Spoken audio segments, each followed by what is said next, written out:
Hi.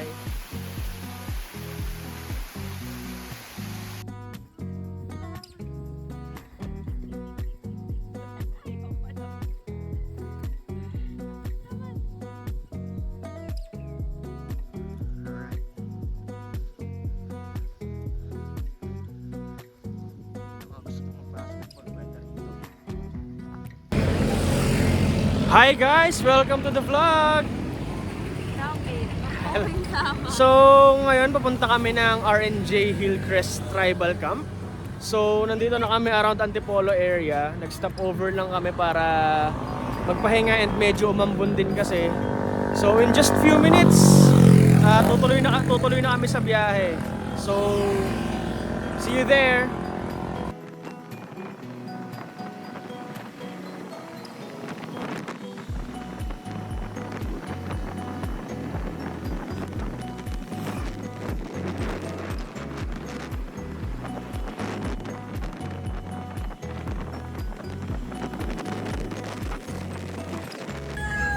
Hi guys, so when going to RNJ Hillcrest campsite, pabaybayin nyo lang dire-diretso yung Marilaki Highway, and pagdating nyo dito sa kanto ng Santa Ines Road ay kakaliwa na kayo. So via Waze, matutuntun nyo naman siya, and ito itsura, ayan. Ito itsura ng Santa Ines Road, liliko tayo dyan. So let's go, and magkita-kita tayo doon sa campsite.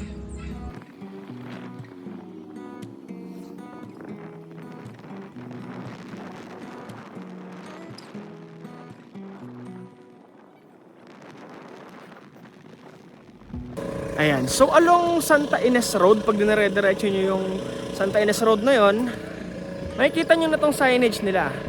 Nakalagay yung RNJ Hillcrest Nature's Camp. So, liliko na kayo dyan pa kanan, pababa, bababa tayo. Ayan, pagbaba nyo rito, diretso lang kayo kasi meron silang provided na free parking para sa mga may accommodation sa RNJ Hillcrest Nature Camp. Nature Camp or Tribal Camp? Parehas kasi lang ginagamit yung term.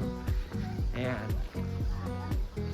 Free parking for RNJ Hillcrest guests only. So ayun ang aming motor.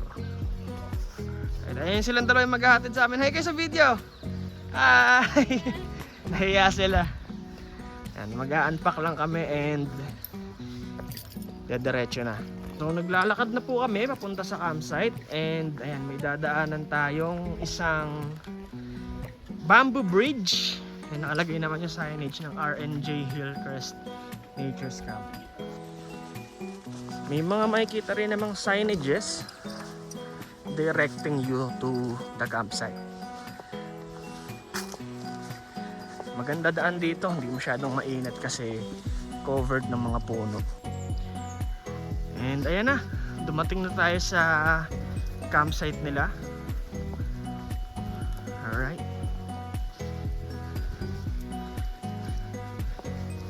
Yung mga gusto kong mag-basketball, pwede dito. Ayan, pagpasok natin sa campsite, maglalag lang tayo dito sa may kaabantay dito niya si Kuya, yung mag-a-assist sa atin. So ngayon napunta na tayo doon sa TP House na in-avail namin for reservation na pag-i-stayan namin dito hanggang bukas. So maganda, maliwalas yung paligid nila dito. Yung mga kasama ko, iniwan na ako. Maganda yung garden nila, maganda yung paligid. Maaliwalas, hindi ganun kainit dahil maraming puno. And may pool pa. Ayan. Ito. Ayan. Swimming pool pala yan.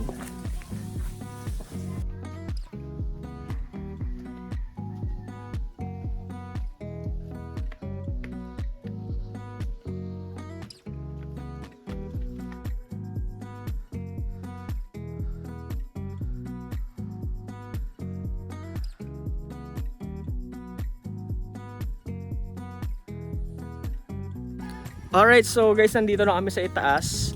Ay mga nakikita nyo dun sa likod ko, dyan kami mag-i-stay, yung mga TP huts nila. So in this area, para itong common area eh. Hi. So, para itong kubo na pwede kayong mag-dinner, pwede kayong mag-relax, mag-inuman, meron ding duyan. Tapos eto sa likod ko, dyan yung area ng mga magte-tent pitching. So, meron din dito, meron dyan. Ang maganda dito, puro puno yung makikita mo sa paligid, and yung likod mo is mataas na bundok. So, hindi ka masyadong masisilaw sa araw. Dito rin sa kabilang side, mataas na bundok din siya. And mukhang maganda talaga dito pag gabi kasi may mga ganyan silang mga pailaw. Ayan. And sure ako na maliwanag dito dahil puro solar lamps sa paligid.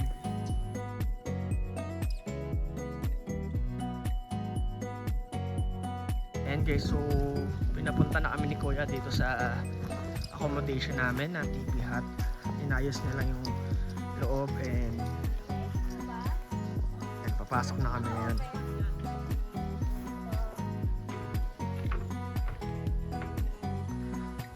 Quick room tour lang ng pag-i-stay namin. Ito lang siya.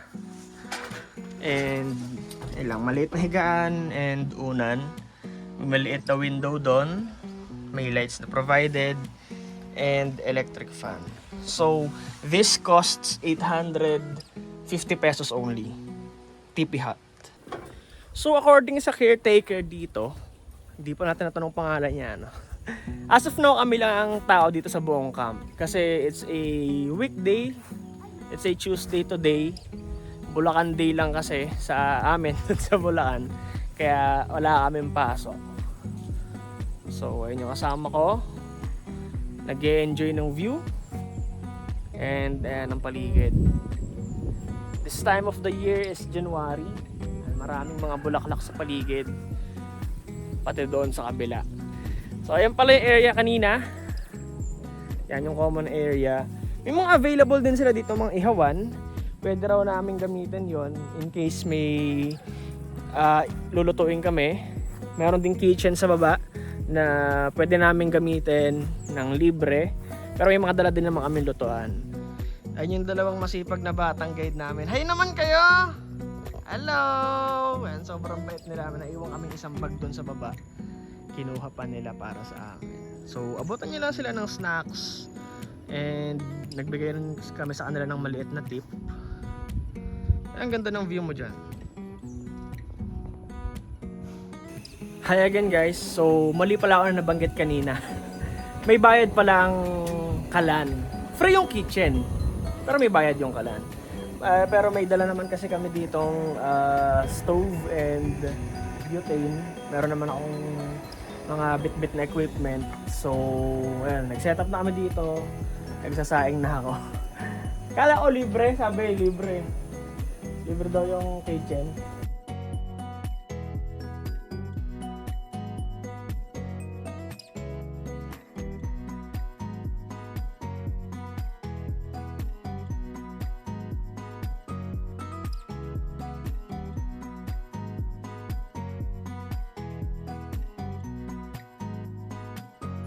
So ito yung pababa galing doon sa common area and sa lugar ng TP Hut namin. So makikita nyo dito, meron silang tangke ng tubig. So sure kayo na meron kayong magagamit talaga na tubig pag maliligo and maghuhugas ng mga pinggan. So ayan, pagbaba nyo, pagliko nyo naman sa kaliwa, nandyan yung kanilang tawag nila dyan kitchen and yung CR. Ito yung mga provided nilang mga gamit sa kusina. Mga kawali, may kaldero, may mga plato rin, sandok, kutsilyo, and ito yung kanilang sink. So ito yung kanilang CR. Nilalak lang siya ng ganito. Nandiyan na rin yung toilet bowl, may sabitan, may ilaw, and timba at tabo. Meron din dito sa kabila. Ang maganda dito, eto merong bidet and may shower. Meron din yung mga timba and tabo. Also meron na rin itong sabitan at ilaw. So kung gusto nyong nakabidet pag nagsi-CR is okay dito. So from CR, katabi lang siya nitong mga rooms dito. Ayan. So ito itsura ng room. Pagpasok nyo, merong isang kama. Malawak yung kanyang space. Na paggagalawan nyo, and meron na rin silang electric fan. Yun. May ilaw na rin. Alright? So tatlo ito na room na available dito sa kanila. So ngayon, dito naman tayo sa kanilang pool. Nadaanan natin to kanina pero hindi pa natin siya na videohan. Ayan ang kanilang pool. Ang tubig dito ay tubig galing sa ilog na malapit dito sa kanila. Actually katabi na lang daw nitong area na to. Doon banda is ilog na. So pag gusto nyo mag-swimming. And so nakita namin dito yung mga bantay dito sa campsite. And kung sakaling may mga tanong kayo, pwede kayong pumunta lang sa kanila. Normally nakatambay na sila sa mga kubo-kubo dito, pero pag daw gabi and may kailangan kayo, diyan kayo pupunta sa kulay blue na parang barracks nila. So bababa lang naman yun galing dun sa area na pinag-i-stayan namin. So madali lang din naman. At sa gabi naman, papakita ko sa inyo na maliwanag naman sa area, kaya hindi naman kayo mahihirapan maglakad.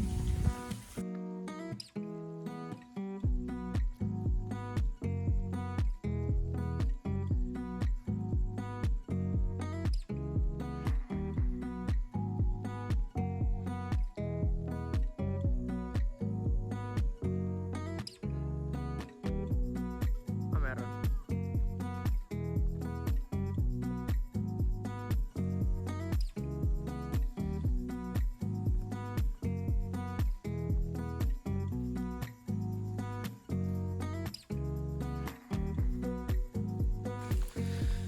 So ngayon guys, pabalik kami doon sa area ng parking dahil dito kasi sa campsite wala ng signal.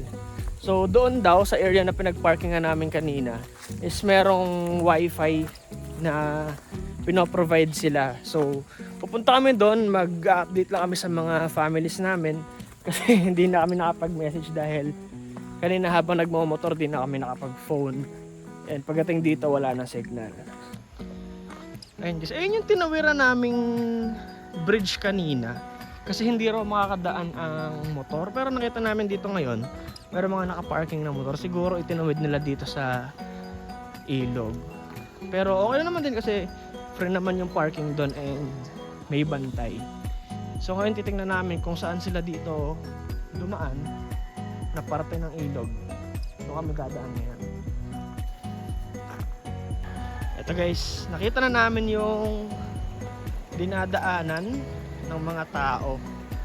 Kaya nga motor dito, medyo mababa lang yung tubig. So dito kami dadaan ngayon.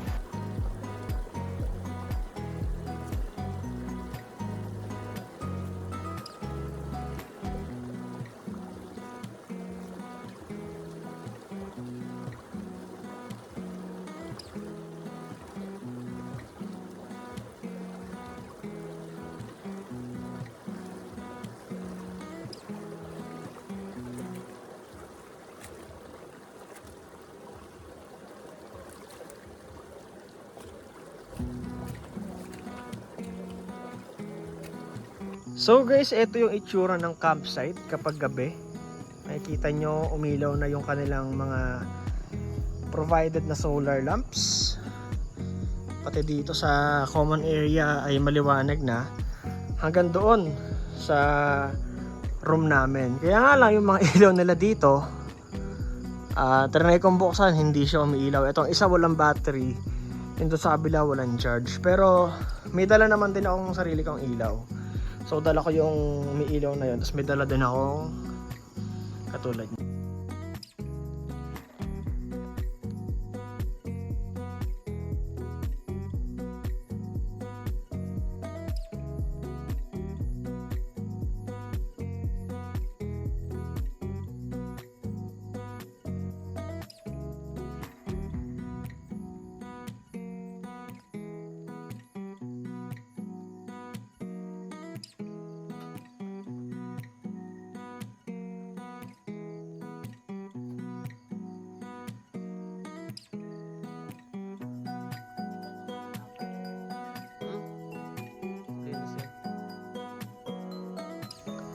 Yan. So, ang aming dinner ay curry and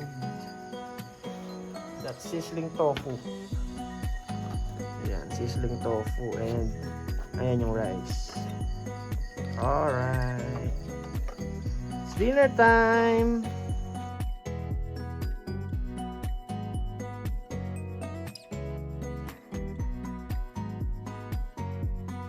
Hi guys, so time check is 9:15 and nakatambay lang kami dito sa may common area nila sa itaas. May inom lang din kami saglit and kwentuhan, maya maya is matutulog na. So sobrang relaxing dito sa place, maliwanag naman and malamig, mahangin ngayon, kaya mamaya kakailanganin siguro namin mag jacket pag matutulog na. Pero may provide naman sila doon na kumot. May dala din kaming ang tawag sa dala ko, sleeping bag. Hindi ko alam tawag sa dala ko. Yan, so hindi naman din kami lalamig. Have a nice night everyone.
So, along our way, nakakita kami dito ng snake.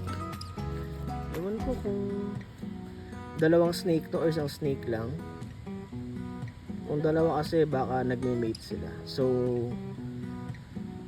yan ang mga karaniwang makikita nyo pagka malapit talaga kayo sa nature. So, i-manage nyo yung inyong mga expectations kasi may mga palaka, may mga insekto, and may mga langgam, lamok sa paligid.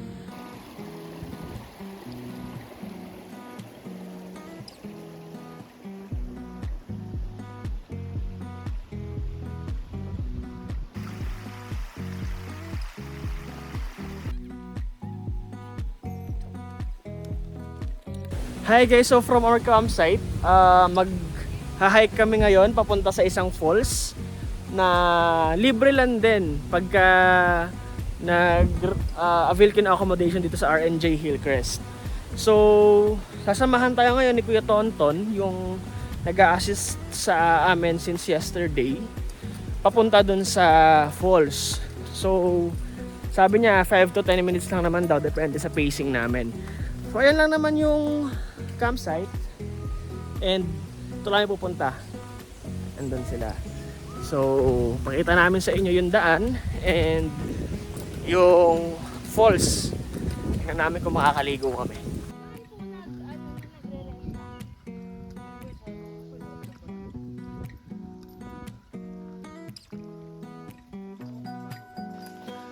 So, ito yung dadaanan natin papunta dun sa falls. Patag lang naman siya. Medyo may bato lang. Pero for beginners, kayang-kaya to.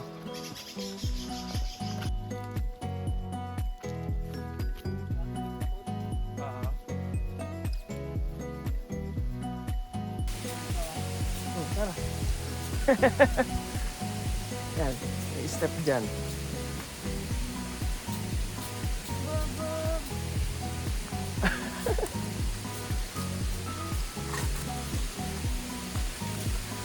Ito na yan kaya. Ay, ito na tayo sa falls. Mini falls na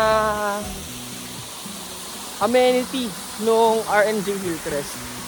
Ayan, pwede tayo maligo dyan. Ito yan.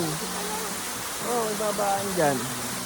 Ayan, tingnan natin kung malamig yung tubig. Pero sa nakikita ko malinaw yung tubig. Saka wala siyang masyadong dahon na nakapaibabaw dun sa tubig, kaya masarap siyang langoyan.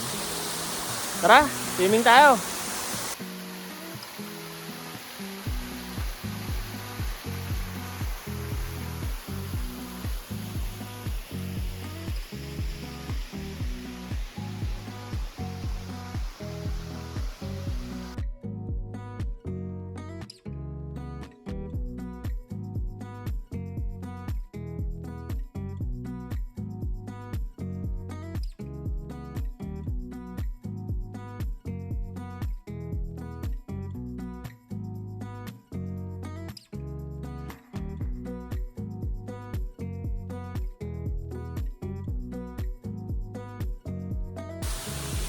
Hey guys, so tapos na kaming maligo and makapag-relax doon sa falls nila. Pabalik na kami sa campsite para makapag-ayos ng gamit, makapag-pack up. Kasi lilipat pa kami ng campsite. So babiyahe ulit kami. Along Tanay Rizal lang din naman. So medyo malapit-lapit lang. So few minutes paglagpas nung falls, may daan na rito paakyat papunta dun sa campsite namin. So yun yung pinag-i-stayan namin, yung kulay red. So pwede na rin kami dumaan dito, hindi na namin kailangang pumunta doon sa mismong entrance. So shortcut ito from here, just few meters papunta doon na yung falls. So sobrang dali lang niyang puntahan, parang 5 minutes lang ay yung lakad, nandun ka na. And ito na, sobrang lapit na lang.